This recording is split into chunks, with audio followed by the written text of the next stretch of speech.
सो bark के session 3 के साथ आपके साथ प्रेजेंट हूं मैं। बार्क की क्लासेस हमारी हर सैटरडे संडे हो रही है, ठीक है ना। सो आज भी इंपॉर्टेंट क्वेश्चंस के साथ, बिल्कुल बार्क रेलेवेंट क्वेश्चंस के साथ मैं आपके साथ प्रेजेंट हूं, ठीक है ना। चलो फटाफट रेडी हो जाओ, पेन कॉपी वगैरह सब ले लो। गुड इवनिंग करण, गुड इवनिंग सुचि, गुड इवनिंग नितेश। ठीक, चलो स्टार्ट करते हैं, है ना। चलो आज भी इंपॉर्टेंट क्वेश्चंस रहेंगे, सभी सेशन में इंपॉर्टेंट क्वेश्चंस रहते हैं। स्टार्ट करते हैं भाई, है ना। रेडी हो कि नहीं? चलो स्टार्ट कर रहा हूं मैं।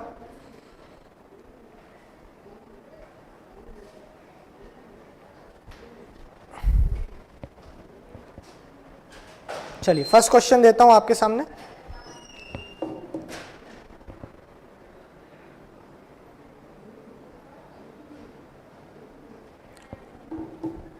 फर्स्ट क्वेश्चन देखिए, कीजिएगा जरा इसको।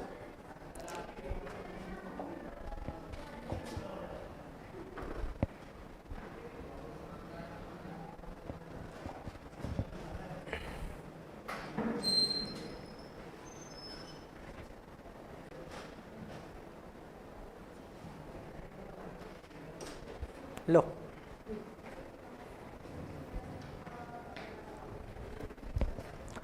चलो फर्स्ट क्वेश्चन करो जरा फटाफट। मास ट्रांसफर का क्वेश्चन है।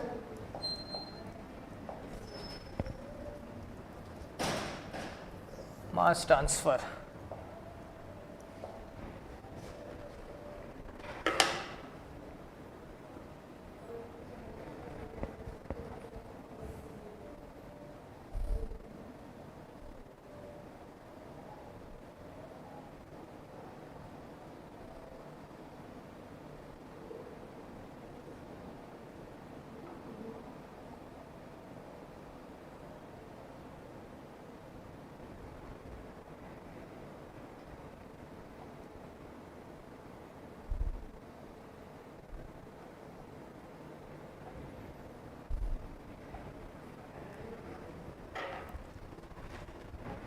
फटाफट अटेम्प्ट कीजिए जरा।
हाँ भाई क्या हुआ? आंसर चाहिए यार, इतना टाइम थोड़ी लगना चाहिए। चलो देखो जरा समझो, तो बनना चाहिए। The stripping section operating line for a binary distillation problem is y is equals to 1.4x minus 0.02। एक स्ट्रिपिंग सेक्शन की ऑपरेटिंग लाइन आपको दी हुई है, y is equals to 1.4x minus 0.02। ठीक, जरा स्ट्रिपिंग सेक्शन की लाइन की जनरल इक्वेशन लिखो सभी लोग। स्ट्रिपिंग सेक्शन के लाइन की जनरल इक्वेशन लिखिए सभी लोग फटाफट। शुभमोई कह रहा है सी, ठीक है देखते हैं। बाकी लोग जनरल इक्वेशन लिखिए सभी स्ट्रिपिंग सेक्शन की लाइन की। क्या होती है general equation? Y M plus 1 is equal to L bar by G bar X M minus X W W by G bar.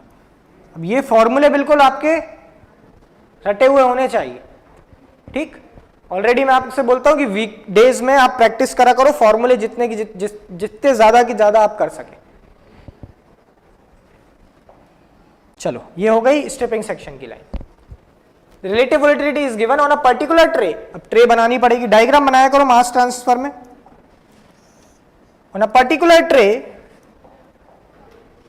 The composition of liquid leaving the tray is, एक liquid leave कर रहा है, उसकी composition है 0.20. If the Murphy efficiency is 0.7, the composition of vapour leaving the tray is. ठीक है, एक बात बताओ, this is the vapour leaving the tray, this is the vapour coming to the tray. मान लो दिस इज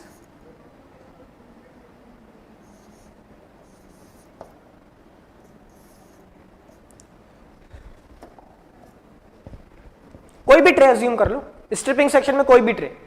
एक बात बताओ, ये वैल्यू कहां से मिलेगी? y2 की वैल्यू निकाल सकते हो क्या आप? क्या आप y2 की वैल्यू निकाल सकते हैं? बताइएगा. y2 की वैल्यू आप कहां से निकालेंगे?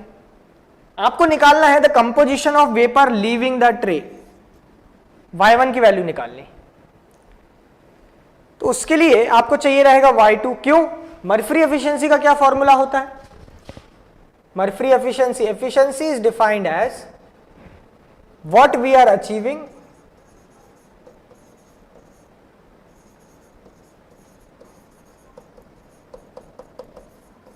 divided by what is the maximum we can achieve.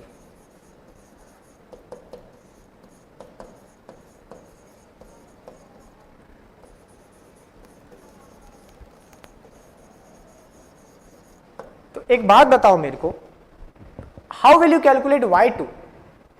y2 कहां से नहीं लेगा? बताइए सभी लोग. अरे बेसिक्स हैं यार ये तो. हाँ, y2 इज इक्वल टू 0.004. सही है. कैसे मिलेगा y2? अरे ये ऑपरेटिंग लाइन से. ये ऑपरेटिंग लाइन क्या बताती है? Operating line shows the relation between vapour coming to the tray and liquid leaving the tray. So this y2 and x1 will satisfy the operating line. So this y2 will be equal to 1.4 x1 minus 0.02. कितना आएगा y2? हाँ, operating line से. सही है इंद्र, सही है. कितना आएगा ये मेरे को कैलकुलेट करके बताओ. 1.4 इंटू x1 0.20 माइनस 0.02 कितना आएगा ये? What is the 0.26? So this will be 0.26. हाँ, स्ट्रिपिंग ऑपरेटिंग लाइन से. सही है, तो निकाल क्यों नहीं रहे हो भाई? So y2 will be 0.26. Basics है भाई ये. किसी भी ट्रे में ये ऑपरेटिंग लाइन क्या रिप्रेजेंट करती है? किसी भी ट्रे पे वेपर में कितना कंपोजिशन और लिक्विड में कंपोजिशन कैसे रिलेटेड है? कौन सा vapour? Vapour coming to a plate and liquid leaving a tray. चलिए, अगर प्लेट्स 100% एफिशिएंट होती तो कंपोजिशन कितनी होती? y1 star. If the plate were 100% efficient, the composition would have been, just a minute, so this is y1 star, this is y1, this is y2. अगर plate 100% efficient होती तो composition क्या होती? y1 star. y1 star कैसे निकालूंगा? y1 star is in equilibrium with x1.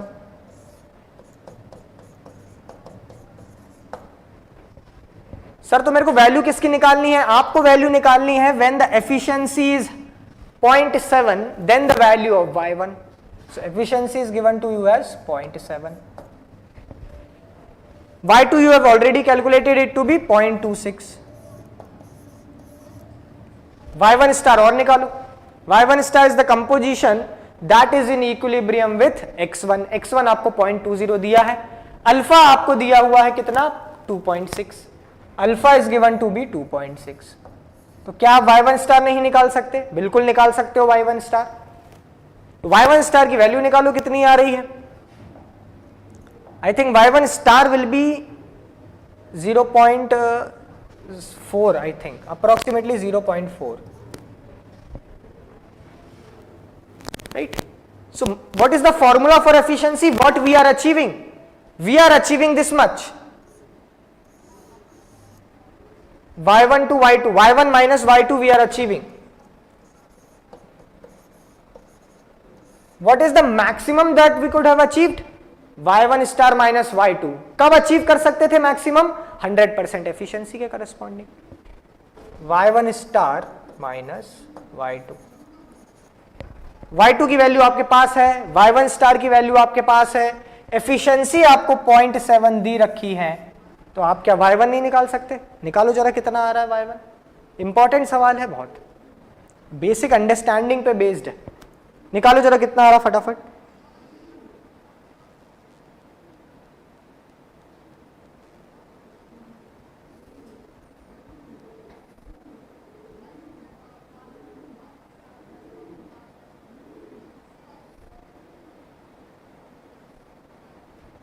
निकालो फटाफट, answer निकालो कितना आ रहा है। और कुछ भी डाउट हो तो पूछो, बहुत इंपॉर्टेंट प्रॉब्लम है ये। 0.358 फाइनल आंसर, ठीक। तो final answer, the value of this will B 0.358, A option. A option is the correct answer. Clear हुई कि नहीं बात? समझ पाई कि नहीं? प्रॉब्लम समझ आई कि नहीं? हाँ, ए सही है, ए सही। तो बहुत सारा कंसेप्ट इन्वॉल्व है। स्ट्रिपिंग सेक्शन की ऑपरेटिंग लाइन कैसे लगाना है, एफिशिएंसी का क्या फॉर्मूला है, y1 स्टार कैसे निकलेगा, मास्टर प्रॉब्लम कहते हैं ऐसी प्रॉब्लम्स, ठीक। हाँ सही है, सही है, ए सही है सभी, ठीक है ना। किसी को कुछ भी डाउट है? कुछ भी डाउट किसी को भी? एफिशिएंसी का फॉर्मूला हमेशा ऐसे ध्यान रखो, कभी दिक्कत नहीं होगी, ठीक है ना। हाँ, ए सही है, सभी का सही। एफिशिएंसी का कोई भी फॉर्मूला ध्यान मत रखो एन वेन के टर्म्स में। सर एफएम में नॉचेस एंड वेयर्स एग्जाम में इंपॉर्टेंट नहीं है, नहीं आएगा वो। और आएगा भी ना तो ऐसा क्वेश्चन आएगा जिसकी हवा भी नहीं लगेगी। कुछ क्वेश्चन ऐसे रहेंगे मार्क में जिसकी आपको हवा भी नहीं लगनी। 10 क्वेश्चन रहेंगे, बल्कि कुछ नहीं, 10 क्वेश्चन ऐसे रहते हैं जो बिल्कुल ऐसे रहते हैं कि उस टाइम करने के लिए होते ही नहीं। चलिए नेक्स्ट क्वेश्चन। इसमें किसी को कुछ भी डाउट है? कुछ भी डाउट हो तो पूछो, अभी सारी चीजें एक्सप्लेन्ड है। चलिए नेक्स्ट क्वेश्चन करो जरा। क्वेश्चन नंबर 2, फटाफट आंसर दो इसका, ज्यादा टाइम नहीं लगना चाहिए इसमें। इतना बड़ा नहीं आएगा ना क्वेश्चन। क्यों नहीं आएगा भाई? अरे बड़ा नहीं है सवाल, सवाल छोटा ही था।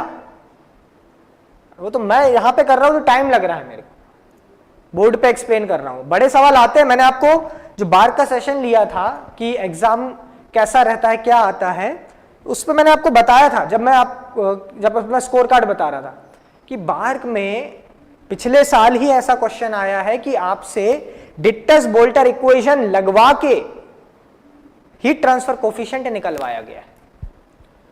और डिटस बोल्टर इक्वेशन में भी आपको पहले रेनॉल्ड्स नंबर निकालना है, पहले प्रांडल नंबर निकालना है, फिर जाके एच निकालना है। सो बड़े क्वेश्चंस आते हैं भाई बार्क में। कोई आपको ये बोले कि वन लाइनर ही आता है क्या, गलत बोल रहा है, ठीक है ना। ध्यान रखिए इस चीजों का।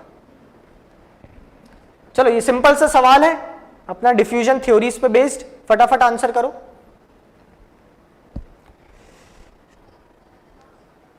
ऑल ऑफ द अबव नहीं यार, ऑल ऑफ द अबव सही नहीं है। बार्क में एमसीक्यू आएंगे सिर्फ, एमएसक्यू नहीं आएगा।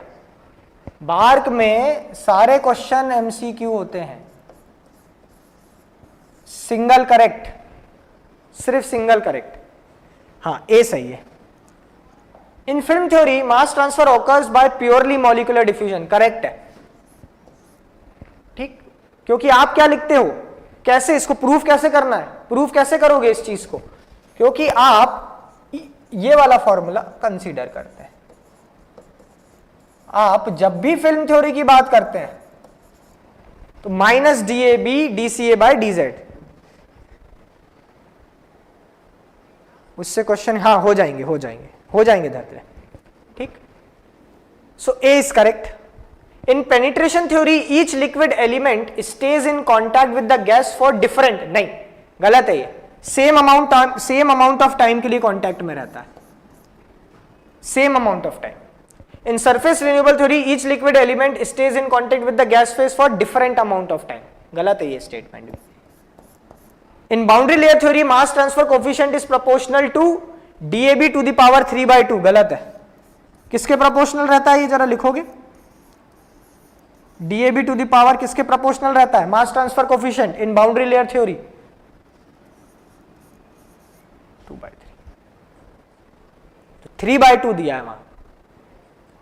KC इज प्रोपोर्शनल टू 2/3, ध्यान रखेंगे।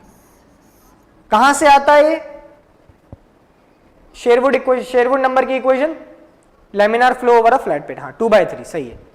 तो ध्यान रखो, ऐसे कंफ्यूज कर देता है। एग्जाम में इतना प्रेशर रहेगा कि ये 3/2 2/3 नजर आएगा। ठीक, एग्जाम में ये 3/2 2/3 नजर आ जाते हैं। हाँ सही है सभी का। चलो इजी सवाल था, ऐसे सवाल गलत नहीं होने चाहिए। क्वेश्चन नंबर 3 देखो जरा, करो इसको।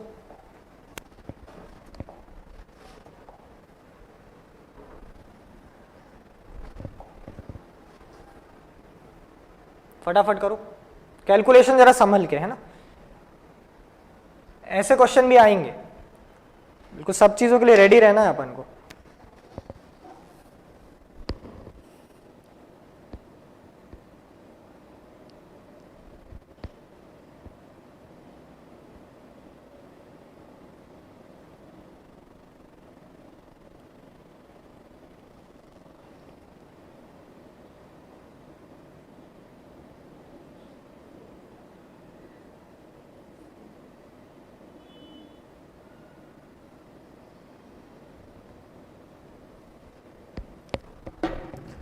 चिल्टन कोलबर्न, नहीं नहीं नहीं नहीं नहीं, चिल्टन कोलबर्न एनालॉजी से नहीं।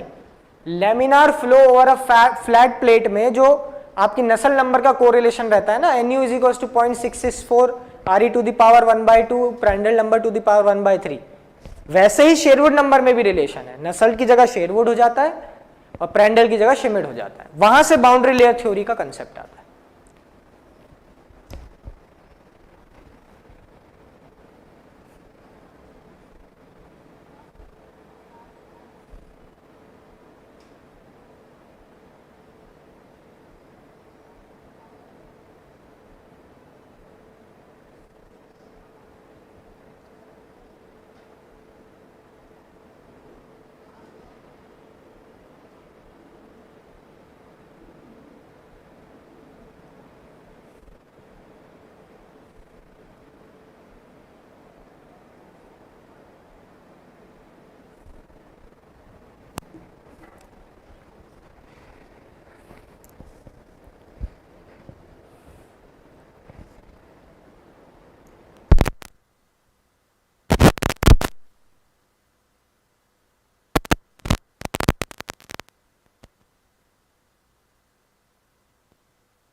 हेलो, अभी क्लियर है वॉइस? अभी ऑडिबल है?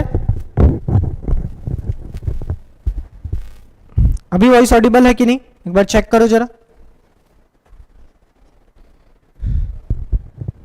अभी क्लियर? ठीक है, वो वापस वो कर दीजिए।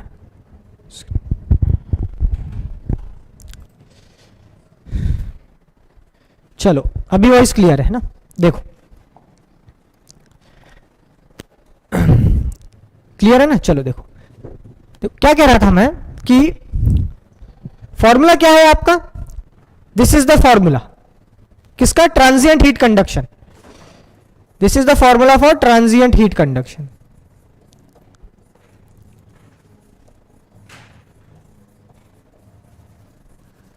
ट्रांजिएंट हीट कंडक्शन के लिए ये फॉर्मूला। अब आपसे पूछ क्या रहा है? The rate of cooling after 30 seconds. तो बेसिकली रेट ऑफ कूलिंग क्या है? ये फॉर्मूला आता कहां से था? यहां से, minus mcp dt by dt is equals to ha t minus t infinity, right? So rate of cooling means change of temperature with time, that is the rate. Cooling है तो negative sign, so basically this is the rate of cooling. Rate of cooling.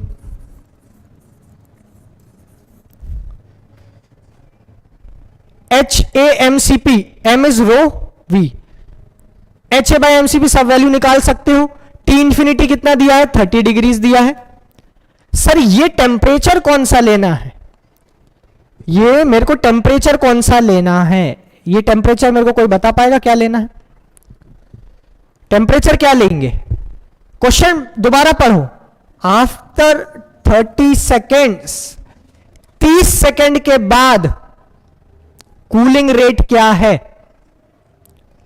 तो आपको initially कितने पे थी steel ball? 900 degree centigrade पे steel ball थी। 30 second में कुछ कूलिंग हुई होगी, तो कुछ कूलिंग हुई होगी तो टेम्परेचर कम हुआ होगा। वो टेम्परेचर कहां से मिलेगा?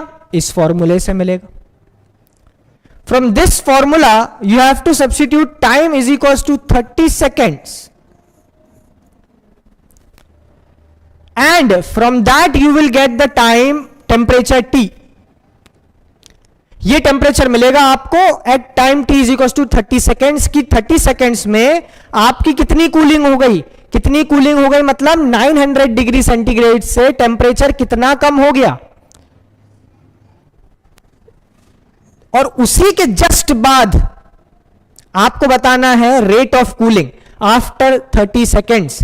तो आप ये जो टेम्परेचर इसमें दिख रहा है और ये जो आप टेम्परेचर कैलकुलेट करेंगे इसमें सब्स्टिट्यूट कर देंगे। This was the science, this was the concept involve in this question. हाँ सही कह रहे हो सुरेश, क्लियर हुई कि नहीं बात? तो ये टेम्परेचर कितना आ रहा है किसी ने कैलकुलेट किया है क्या? ये टेम्परेचर कितना आ रहा है 30 सेकंड में? यार 800 के तो ऊपर ही रहेगा, 800 के ऊपर ही आना चाहिए। 30 सेकंड में कितना ही कम होगा? किसी ने कैलकुलेट किया है क्या? दिस टेम्परेचर, टी टेम्परेचर कितना होगा?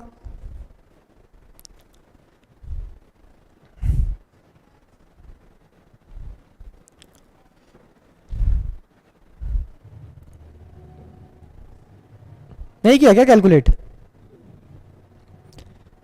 अरे जिनका बी आंसर आया कितना? 891. So this temperature is 891 degree C. So substitute this as 891, this as 30 degrees and calculate this value. Everything is given. 891 ठीक है, चलेगा। क्लियर है? चलो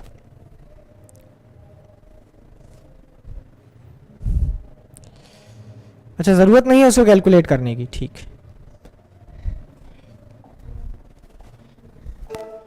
नेक्स्ट क्वेश्चन, क्वेश्चन नंबर 4।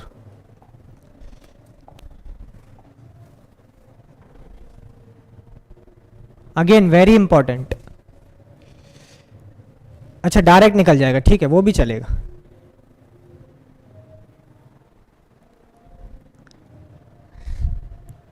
समझ गया मैं, समझ गया। उस टेम्परेचर को कैलकुलेट करने की जरूरत नहीं है। आपने वो जो इक्वेशन है T माइनस टी इन्फिनिटी उसको डायरेक्टली डिफरेंशिएट कर दिया और उसमें टाइम 30 सेकेंड्स रख दिया, ठीक है। हाँ कैलकुलेटर अवेलेबल है, GATE calculator will be available. Virtual calculator रहेगा जैसा गेट में रहता है एज इट इज, आपका बार्क में भी कैलकुलेटर रहेगा,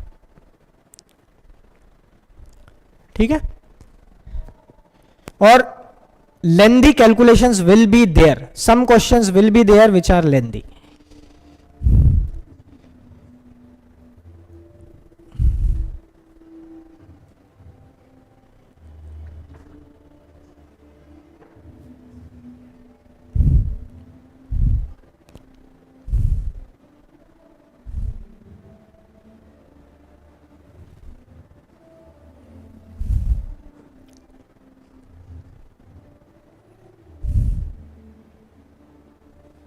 अटेम्प्ट कीजिए, आराम से अटेम्प्ट करो।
वैल्यूज वगैरह ना बिल्कुल एंड में सब्स्टिट्यूट किया करो, पहले ही वैल्यू सब्स्टिट्यूट करने का कोई फायदा नहीं।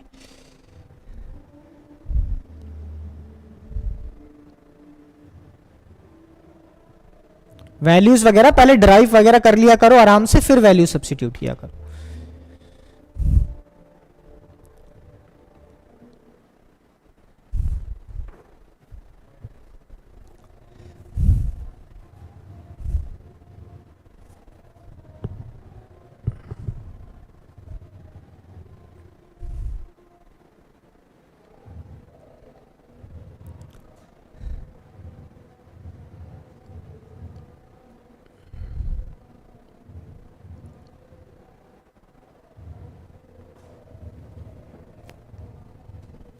So this is a case of heat generation inside the cylinder, steady state heat generation problem. This is steady state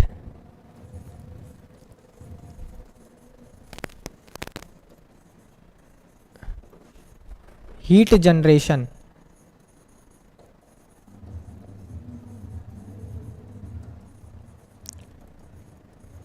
cylinder,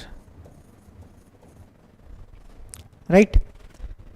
क्या होता है सिलेंडर के लिए, क्या इक्वेशन यूज करते हो आप सिलेंडर के लिए यूज करते हो 1/r del by del are are del T by del r plus heat generated divided by k is equals to 0। This is the equation to be used. ये equation use होती है। Sphere होता तो r square आ जाता। आपको दिया हुआ है कि this heat is generated per unit volume at the centre line which is given as Q naught 1 minus r by r का होल स्क्वायर। सब्स्टिट्यूट करो ये वैल्यू। सो 1/r del by del are are del T by del are, this is equals to minus Q naught by K 1 minus r square by capital r square, ये रहेगा, ठीक। This is the case of steady state heat generation in a cylinder. चलो आगे चलते हैं, इसको solve करना पड़ेगा भाई। कैसे सॉल्व करोगे? दिस विल बी, आर को उधर लेके जाओ, del by del are, are del T by del are, this is equals to minus Q naught by के R minus are cube bye,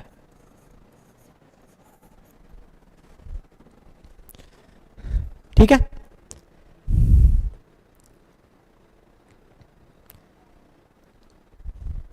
यही होती है इक्वेशन। सॉल्व करो जरा अभी इसको।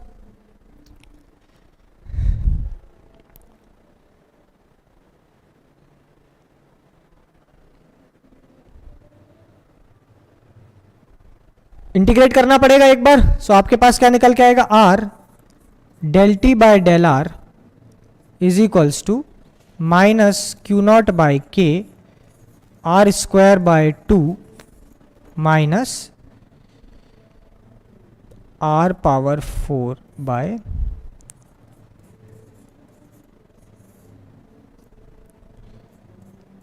एक बार इंटीग्रेट करोगे तो ये निकल के आएगा, ठीक है ना। देखो जनरली क्या है ना, हमारे केस में ऋषिकेश, हमारे केस में वैसे उसको लिखना चाहिए था कि स्टेडी स्टेट हीट जनरेशन है, लेकिन और कोई ऑप्शन नहीं है तुम्हारे पास। स्टेडी, जनरली हम लोग क्या है कि स्टेडी स्टेट लेके ही डील करते हैं। जब भी हमने जनरेशन वगैरह वाली प्रॉब्लम सॉल्व करी है तो वो स्टेडी स्टेट लेके की है। अगर यहाँ स्टेडी स्टेट नहीं होता तो सॉल्व करना डिफिकल्ट हो जाता काफी, वो हमारे शायद कोर्स में ही नहीं है, ठीक। हाँ सही है, डी सही है, डी आंसर सही है, डी इज करेक्ट, ठीक। तो वैसे तो उसको लिखना चाहिए था, वो लिखेगा वैसे क्वेश्चन में, है ना। चलिए अब सॉल्व कीजिए भाई, आर से डिवाइड कीजिए इसको। So del T by del R is equals to minus Q naught by के are by 2 minus are cube by 4 are square plus C by R, ठीक है, प्लस सी बाय आर। अगर मैं ये term को zero लिखूं तो कोई दिक्कत नहीं होनी चाहिए। सभी को पता है ये टर्म जीरो क्यों हुआ, ये टर्म जीरो क्यों हुआ सभी को पता है। सो आपके पास किसको नहीं पता वो पूछो जरा कि ये वाला टर्म जीरो क्यों है। Del T by del r की वैल्यू निकल के आई माइनस क्यू नॉट बाय के are by 2 minus are cube by 4 are square, ठीक। पूछा क्या है आपसे? आपसे पूछ रहा है कि what is the value of Q not. आपसे सवाल में पूछा है what is the value of Q not if the rate of heat removal from the surface पर unit area kilowatt per metre square is 1650. तो what is the rate of heat removal from the surface? What is the rate of heat removal from the surface? Rate of heat removal from the surface क्या होगा भाई?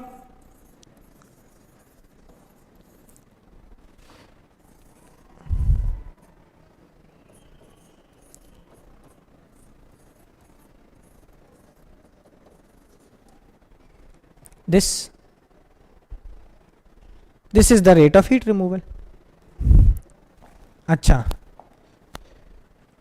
हाँ सही है, के ए नहीं होगा क्योंकि this is already given per unit metre square.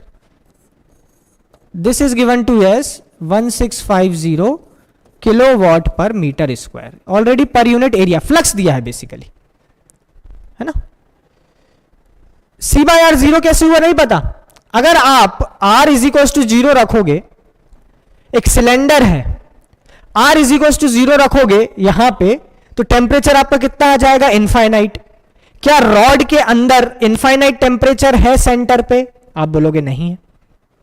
इसलिए this term has to be 0 because at R is equal to 0 temperature is finite but if you put r is equals to 0 in this equation, you will get temperature as infinite, which is not possible. That's why this term is eliminated. ठीक है ना, this thing. So आपके पास del t by del r है already, आपको already इसमें क्या substitute करना है, r की जगह पे, स्मॉल r की जगह पे capital R. So if you substitute, you will get minus q naught by k, this will be r by 2 minus r by 4. So basically del t by del r at capital R will be equal to minus q naught r by 4k. This will be the expression. So you substitute this expression here, you will get minus k minus q naught r by 4k, and this is equals to 1650 kilowatt per, right? K is given to you as 25, K is 25, diameter, outer diameter is 2.5. Everything is known. K is 25, the outer diameter is 2.5 cm. Substitute the value, you will get the value of Q naught. Option D will be correct. Clear, important problem है और easy problem है, कुछ difficult नहीं है ये problem, बिल्कुल concept है और कुछ भी नहीं. क्लियर, नोट कर लिया solution. So the correct answer is 52800, right. Clear, कोई भी डाउट है किसी भी पार्ट में प्रॉब्लम के, किसी भी पार्ट में कुछ भी प्रॉब्लम? ठीक, चलिए नेक्स्ट प्रॉब्लम ले. चलो क्वेश्चन नंबर 5.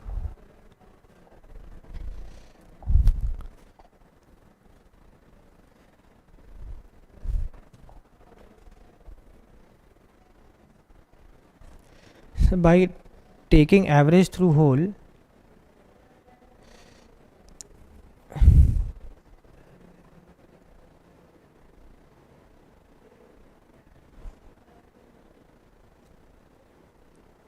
हाँ यू कैन कैलकुलेट नील, सही है, सही है, आपका भी सही है, अप्रोच सही है.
Sir, can you brief explain situation in case of, sir, can you brief, situation in case of sphere?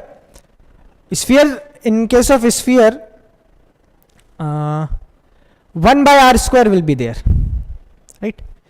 1 by r square. What is the equation for sphere?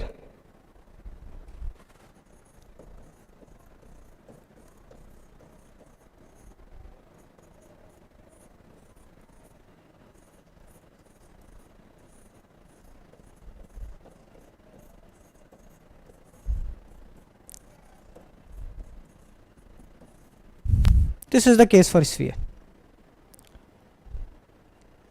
right? This is the equation for sphere. This is nothing new यार, this you would have studied, right? कोई नई चीज थोड़ी बता रहा हूं मैं. हाँ क्या है? Which of the following Maxwell relation is correct? Write down all the Maxwell relation and how you obtain Maxwell relation. Write all the Maxwell relation and how you obtain all those Maxwell relations. So you start with first law. You start with the first law. What does the first law say? Du is equals to del q minus del w. This is the first law, right? Du is equals to del q in terms of entropy TdS minus PdV. So this is one of the equations. This is one of the equations. Write down the Maxwell relation for this. Delta T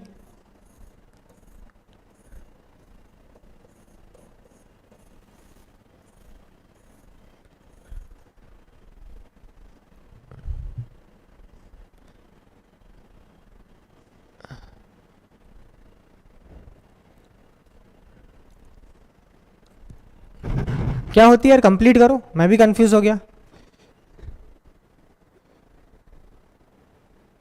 हाँ d u is equals to, हाँ minus भी चलेगा, minus ही होता है वैसे वो.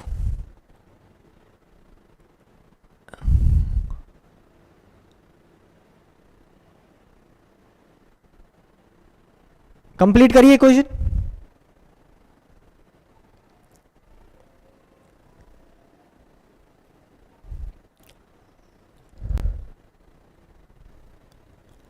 ए correct है Maxwell का. So this will be dv at constant p. क्या बात कर रहे हो, सही कह रहे हो.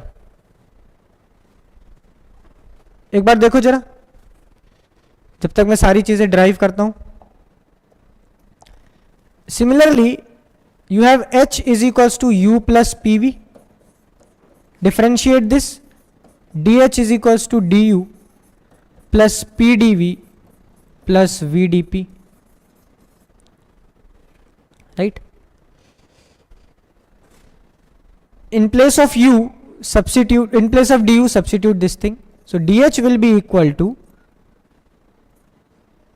tds minus pdv plus pdv vd. So dh is basically tds vd. ए होगा पक्का. चलो ठीक है, मैं अभी भूल गया था. सो this is dv s p. अरे यार कैसे होगी ये करेक्ट, कि यही करेक्ट होगी. Minus d p by d s at we.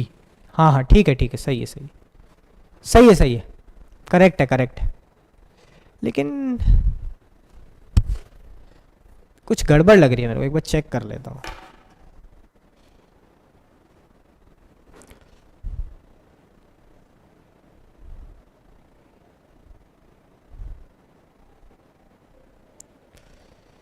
Delta t by delta v at s. अरे यार देखो गड़बड़ करवा रहे हो ना. ये कहाँ से होगा यार करेक्ट, मैं वही कह रहा हूँ, आप लोग गड़बड़ करवा दिए. करेक्ट मैक्सवेल रिलेशन आज delta t by delta v at s. गलत बात है भाई.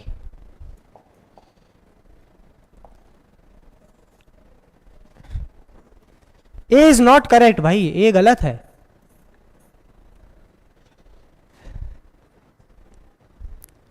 ए गलत है यार. देखो कैसे करना है, समझो जरा कैसे करना है, याद कैसे रखना है. डेल्टा टी और डेल्टा पी. अब यहां डीएस में ऐसे तो यहां ऐसा आएगा और यहां वी आएगा, और इन दोनों को अपोजिट कर दो, पलट दो. ठीक. एच इक्वेशन के लिए लिखो ऐसे ही मैक्सवेल रिलेशन। भाई ये सब चीजें गड़बड़ मत करो, दिक्कत होगी नहीं तो। इजी सवाल गलत हो गया तो फिर दिक्कत वाला काम है। सो this is P, this is S, this is S, this is P. So del T by del P at S is equals to del V by del, C option is correct, C option is correct, बाकी सब गलत। C is correct है भाई, है ना, ध्यान रखेंगे। चलो सारी मैक्सवेल इक्वेशन लिखो, और भी लिखो ना, और क्या क्या इक्वेशंस है। एक होता है delta G VdP minus SdT, this is one of the equations. एक ये इक्वेशन होती है, इसके करस्पॉन्डिंग मैक्सवेल इक्वेशन लिखिए। ये सब याद, मतलब ये ड्राइव कर सकते हो, ये सब इक्वेशन याद नहीं रहेंगी तो ड्राइवेबल है। Start with the first law और डी यू से ड्राइव करना चालू करो फटाफट। Start with the first law, drive for D you. Clear? चलिए सी ऑप्शन इज करेक्ट है ना भाई, ये वाले गलत है भाई, मैं कंफ्यूज हो गया। आप लोग ए बोल दिए ना 2-4 लोग, तो मैं कंफ्यूज हो गया। चलो next question, question number 6, very important again.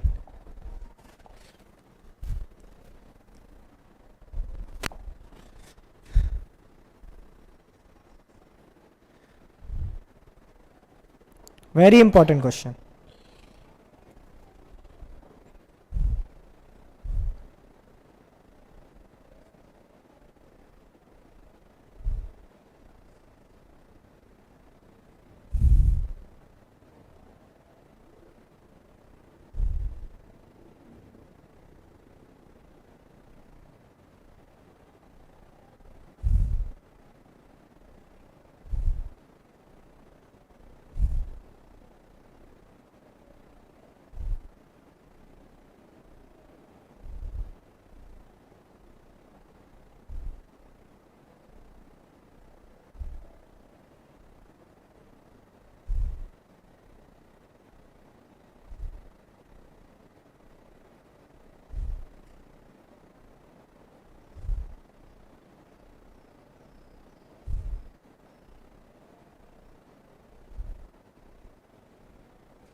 हाँ भाई क्या बोल रहे हो?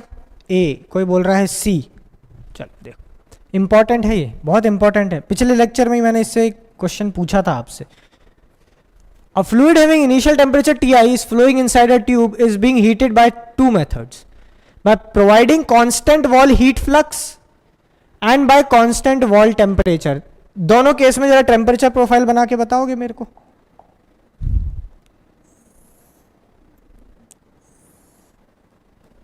बहुत इंपॉर्टेंट है, इंटरव्यू पॉइंट ऑफ व्यू से भी बहुत इंपॉर्टेंट सवाल है।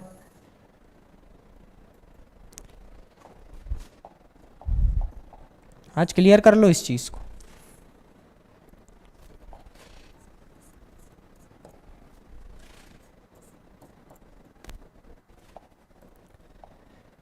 First case, second case. पहले केस में क्या कर रहे हैं? Providing constant wall heat flux, constant wall heat flux. Second case में क्या कर रहे हैं? Bye constant wall temperature Ts, right. Vimlesh कह रहा है AC, ठीक है। यार ए और सी दोनों कैसे पॉसिबल है? मीन टेम्परेचर प्रोफाइल या तो लीनियर होगी या एक्सपोनेंशियल होगी। ए और सी दोनों कैसे हो सकते हैं पॉसिबल? चलो देखो जरा, ये दो केसेस हैं आपके पास, इसमें आपका फ्लूइड फ्लो कर रहा है, ठीक। दोनों में आपको टेम्परेचर प्रोफाइल बनाने को बोल रहा हूं। दोनों में आपको टेम्परेचर प्रोफाइल बनाने को बोल रहे हैं। टेम्परेचर x के साथ, x के साथ मतलब जैसे जैसे आप इस डायरेक्शन में मूव करेंगे, अब भाई इनिशियली टेम्परेचर Ti है, तो इनिशियली ठंडा है फ्लूइड, Ti है,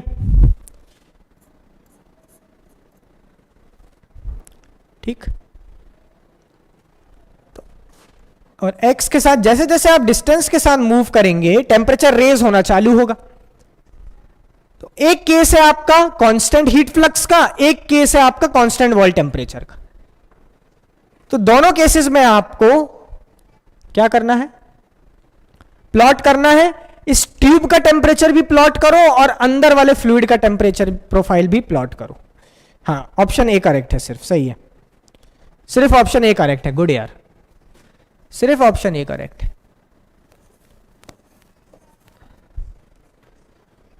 दोनों टेम्परेचर प्रोफाइल बनाओ, ट्यूब की भी टेम्परेचर, ट्यूब का भी टेम्परेचर चेंज हो रहा होगा भाई, और फ्लूइड का भी। देखो जरा, अब इस केस में कांस्टेंट वॉल टेम्परेचर है, this is the case of constant wall temperature. तो मतलब आपने ट्यूब का टेम्परेचर कांस्टेंट हेल्ड किया हुआ है। तो जब कांस्टेंट हेल्ड किया हुआ है तो ये इसकी इक्वेशन तो वैसी ही रही,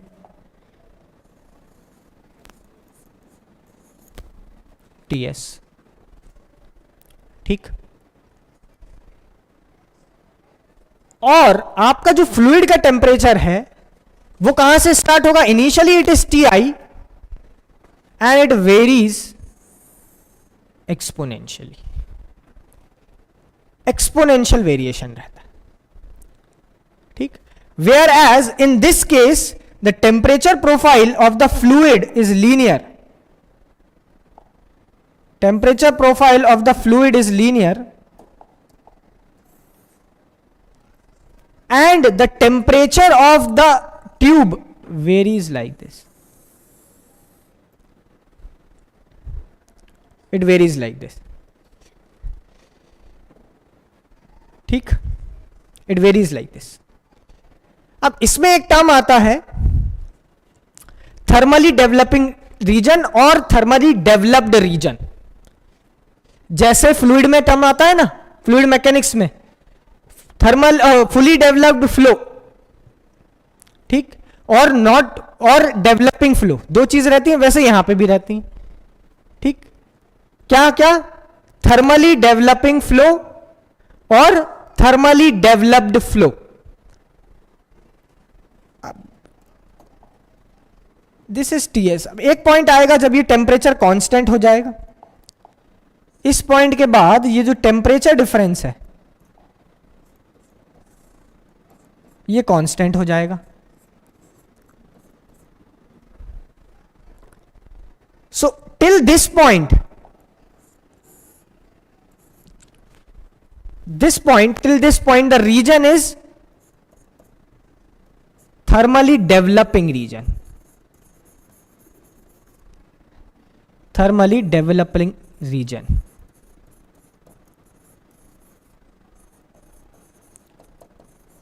And once this temperature difference become constant, once this temperature difference become constant, after that the region is thermally fully developed,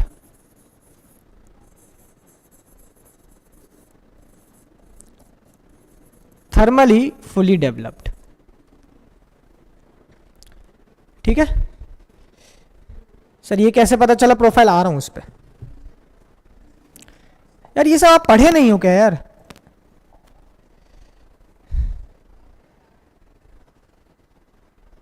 what if T is greater than TW। नहीं नहीं, मैं हीटिंग की बात कर रहा हूं, हीटिंग की बात कर रहा हूं, है ना, ठीक है ना, मैं हीटिंग की बात कर रहा हूं। अगर कूलिंग होगी तो डिक्रीज कर जाएगा, उसमें क्या है, एक्सपोनेंशियली डिक्रीज करेगा, है ना। सो थर्मली फुली डेवलप्ड फ्लो मतलब कैसे पता चलेगा आपको, थर्मली फुली डेवलप्ड फ्लो कैसे पता चलेगा, टेम्परेचर कांस्टेंट हो जाएगा। दूसरा पैरामीटर क्या है, दूसरा पैरामीटर क्या है जिससे आपको पता चले कि टेम्परेचर ये थर्मली फुली डेवलप फ्लो हो गया है? दूसरा पैरामीटर क्या है बताइए? एक तो मैं कह रहा हूं ये टेम्परेचर डिफरेंस कांस्टेंट हो गया, इसके अलावा दूसरा पैरामीटर क्या है जिससे आपको पता चलेगा कि flow is thermally fully developed? हाँ, सही कह रहे हो, सही कह रहे हो। H will become constant with X. H will not vary with X. In this region, H heat transfer coefficient becomes constant.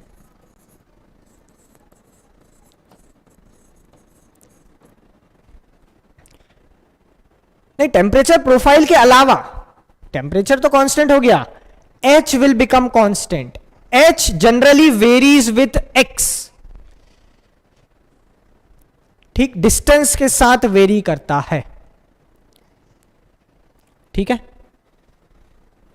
तो थर्मली फुली डेवलप्ड फ्लो में H will become constant.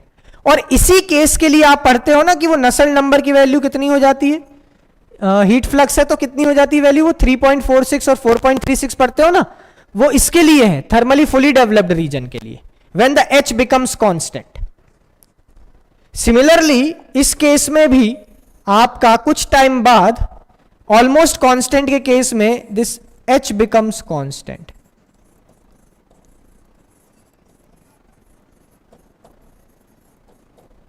So this is thermally fully developed.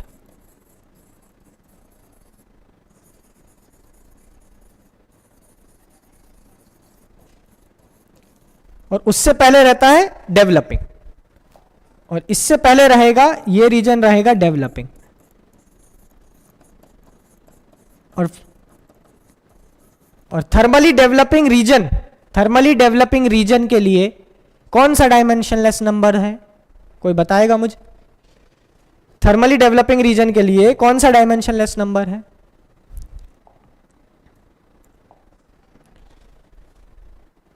एक dimensionless number मैंने आपको बताया था। Which dimensionless number is used in thermally developing flow? जब अपन dimensionless number की पढ़ाई कर रहे थे उसमें मैंने आपको बताया था, क्या है वो नंबर। इसके लिए नसेल्ट नंबर लिखिए और इसके लिए नसेल्ट नंबर लिखिए। नसेल्ट नंबर कांस्टेंट हो जाएगा किसमें? फुली डेवलप्ड फ्लो में। बट थर्मली डेवलपिंग रीजन के लिए कौन सा डायमेंशनलेस नंबर है? Greats number.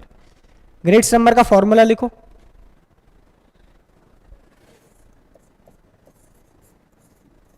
ग्रेट्स नंबर, ये नंबर बताया था कि नहीं? ग्रेट्स नंबर का फॉर्मूला लिखो। सब इंपॉर्टेंट चीजें हैं भाई ये सब। अच्छा, H की प्रोफाइल बनाओ, हीट ट्रांसफर कोफिशिएंट, हाँ ग्रेट्स नंबर सही है। क्या था? D by l into r into p r. D by l r e p r, this is Graetz number. और ये नसल नंबर लिख लेना यार, मेरे को ध्यान नहीं है ना कौन सा किसका 3.66 है, वो मुझे ध्यान नहीं है।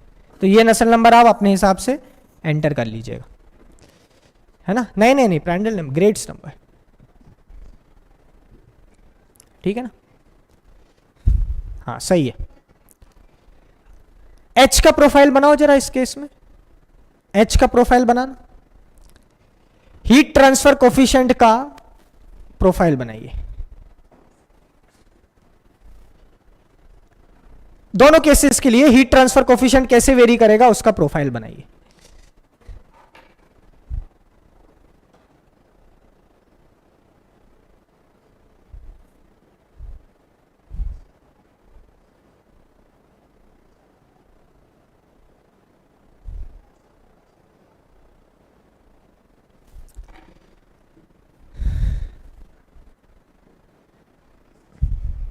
अच्छा, पैकले होता है क्या?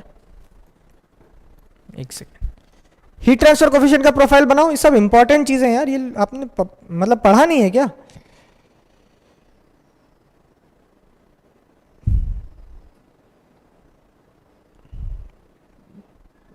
नहीं यार, पीआर ही तो है, पैकले कहाँ है? अरे आज बहुत कंफ्यूज कर रहे हो भाई आप लोग। प्रांडल नंबर ही होता है, सही है। हीट ट्रांसफर कोफिशिएंट का प्रोफाइल, जब हीट ट्रांसफर को क्या बोलते हैं, कैसे वेरी करेगा? This will be the heat transfer coefficient profile.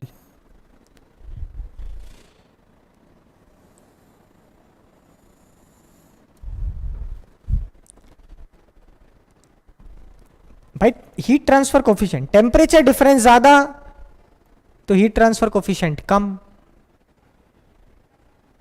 ठीक, ज्यादा सॉरी, फिर धीरे धीरे धीरे आते आते हाँ डिक्रीज हो करता हुआ कांस्टेंट हो जाएगा. सही है, ये सब चीजें पढ़ी हुई होनी चाहिए यार, है ना.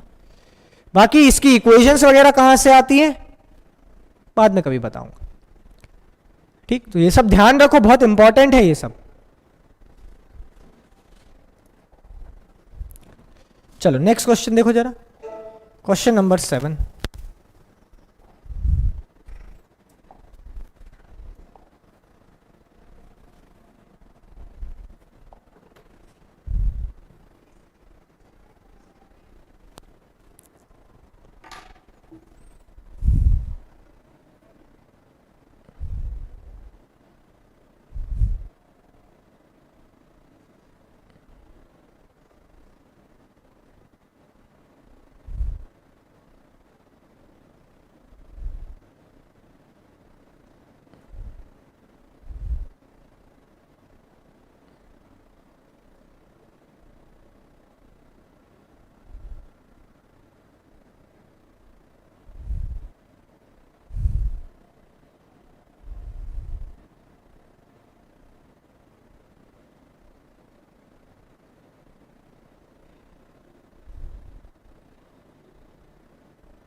चलिए देखिए जरा, जी आर क्या है भाई?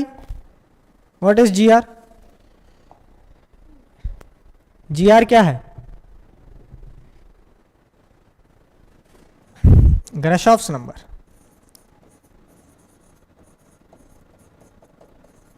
कहां काम आता है Grashof's number? Convection, free convection या natural convection.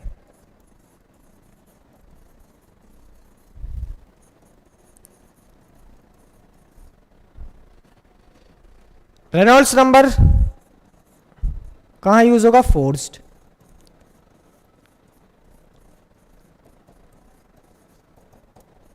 So one dimensionless number is the indicator of free convection, another dimensionless number is the indicator of forced convection.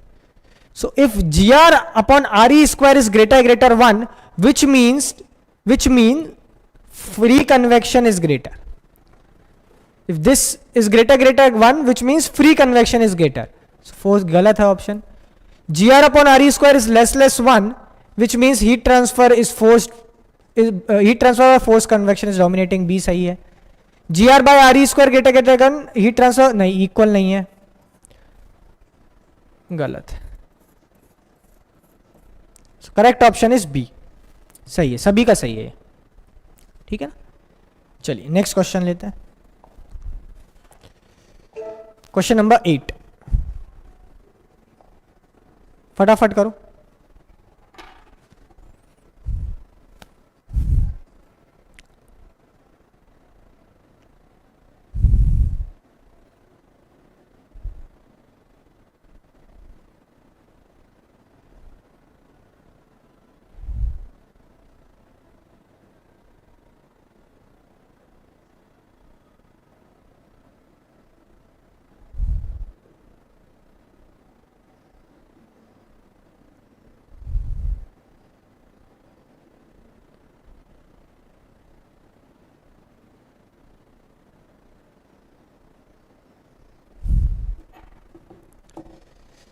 According to which law of crushing. हाँ, ये आसान सवालों में तो आप बिल्कुल आगे चल रहे हैं बात, है ना. ये ऐसे आसान सवालों में तो बिल्कुल अपन तैयार बैठे हैं कि पूछो सर कितने पूछना है. ऐसे सवाल तो हम फटाफट निपटाएंगे. थोड़ी सी टेक्निकलिटी दो तो थोड़ा सा कंफ्यूज हो जाते हैं, है ना. हाँ सही है, Rittinger's law. According to which law of crushing the work required for crushing is directly proportional to the new surface area created. क्या है वो लॉज?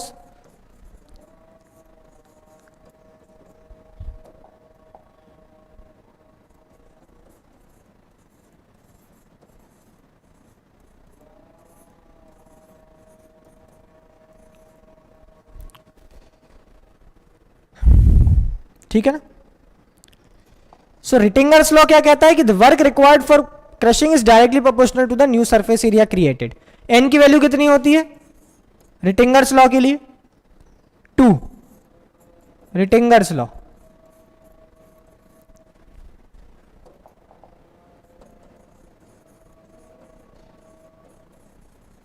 किक्स लॉ के लिए 1।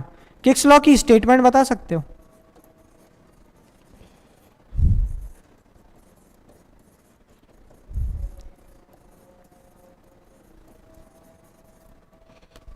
किक्स लॉ की मेरे को स्टेटमेंट बता सकते हो? चलो ये तो रिटिंगर्स लॉ का था कि sir work required for crushing is directly proportional to the new surface area created. ठीक है भाई, मेरे को आप किक्स लॉ का स्टेटमेंट दे सकते हैं? कभी पूछ लिया जाए। रिटिंगर्स लॉ सबसे पुराना लॉ है, सबसे ओल्डेस्ट क्रशिंग लॉ है।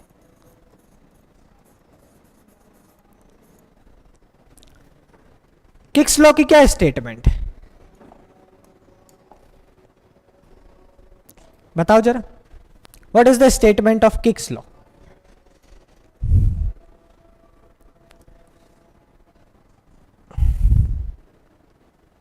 बताइए।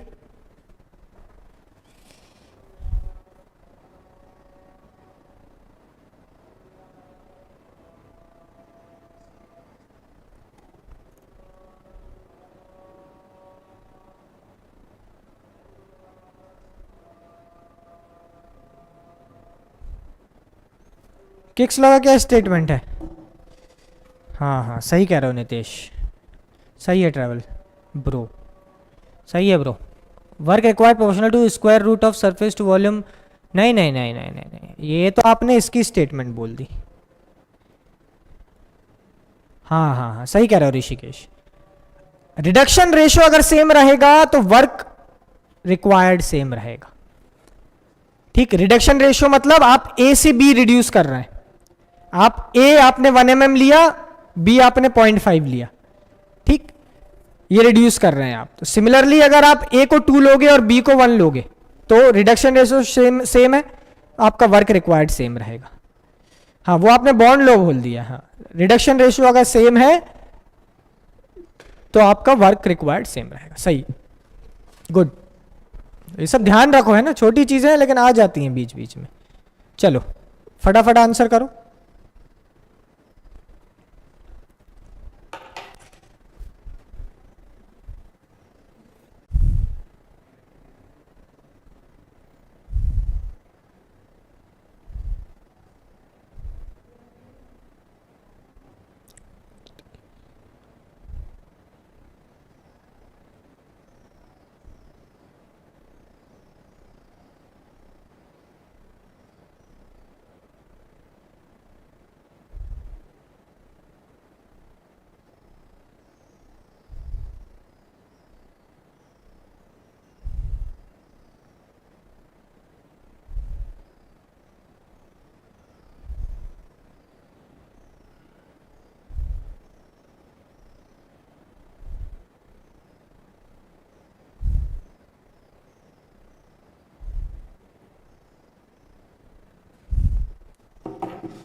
हाँ सही है शुभम में सही है।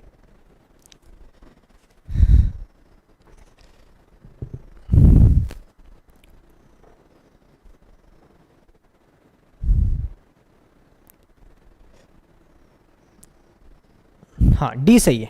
For negative order reaction volume required by CSTR will be smaller than required by PFR for same conversion. ठीक है ना, पॉजिटिव ऑर्डर के लिए CSTR का कम होगा, ज्यादा होगा sir. For order n greater than 1, a large CSTR is placed followed by a small CSTR. नहीं, गलत। For n is equals to 1, small CSTR followed by large.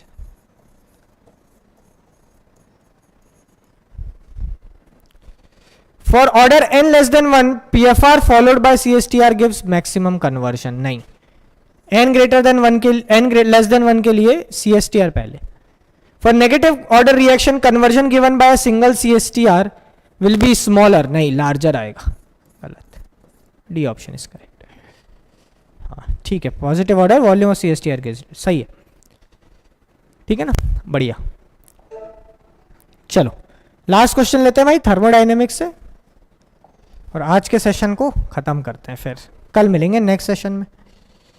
Last problem करो। So the tomorrow will session will be there, right? Next session will be tomorrow.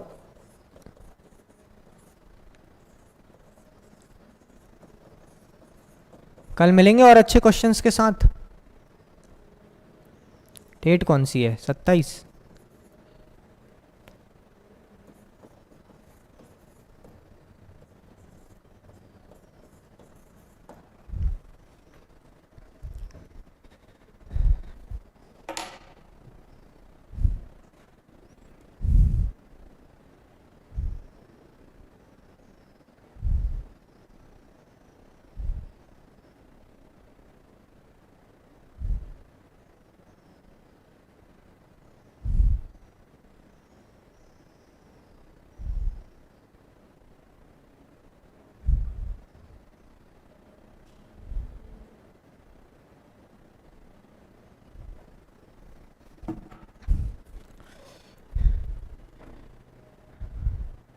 हाँ आते हैं भाई।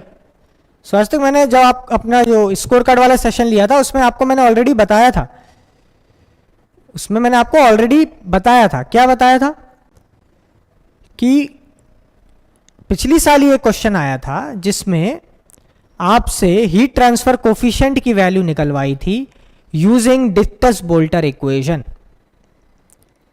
You have to calculate Reynolds number, you were required to calculate Prandtl number, and then you have to calculate the heat transfer coefficient. So बार्क में numericals आएंगे, ठीक है ना, लेंदी न्यूमेरिकल्स भी आ सकते हैं। चलो फटाफट करो ये जरा।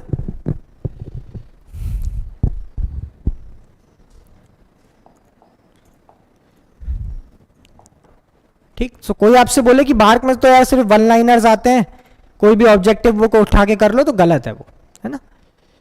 बार्क में हर लेवल का क्वेश्चन आएगा, वन लाइनर्स भी आएंगे, तो वन लाइनर्स भी मैं डील कर रहा हूं, न्यूमेरिकल्स भी मैं डील कर रहा हूं। चलो फटाफट करो यार ये। एक बात बताओ, volume change of mixing zero क्यों नहीं है? Why is volume change of mixing not zero? Why is volume change of mixing not zero?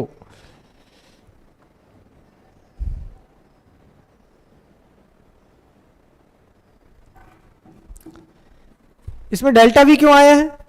Volume change of mixing zero क्यों नहीं है?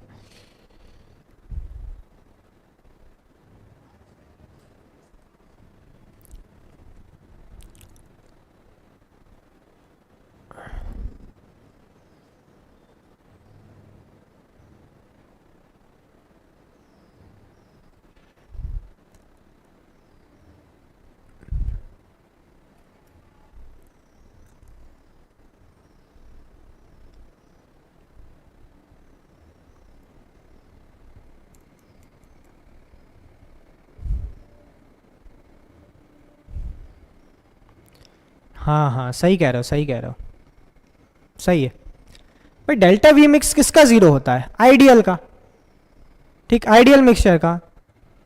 अब ये आइडियल मिक्सचर नहीं होगा इसलिए जीरो नहीं है, सिंपल। तो क्या कंडीशन है? टोटल प्रॉपर्टी क्या होती है? V summation XI VI plus delta V, this is total property. और ये और किसके भी बराबर होती है?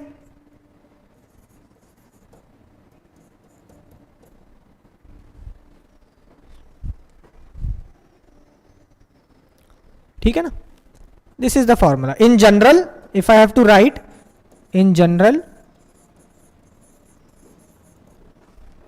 M is equals to summation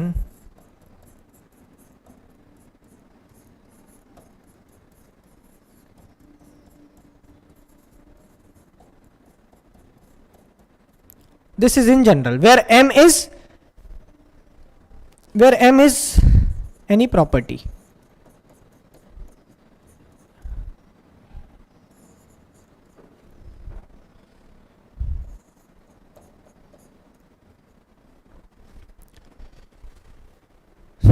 आपको निकालना क्या है? The partial molar volume in a mixture containing 40 मोल% of species x1 at given condition is, when x1 is 0.4, so you have to find v1 bar. v1 bar is given by v minus x2 dv by dx2.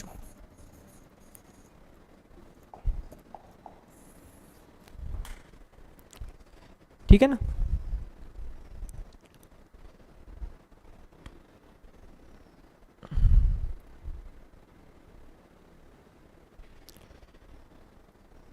So V you can calculate by this formula.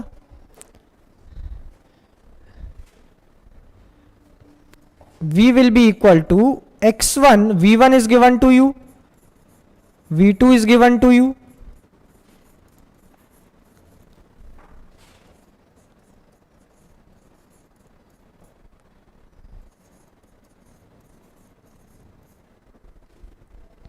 so this will be V. You have to convert x1 to x2. Convert x1 to x2 using this.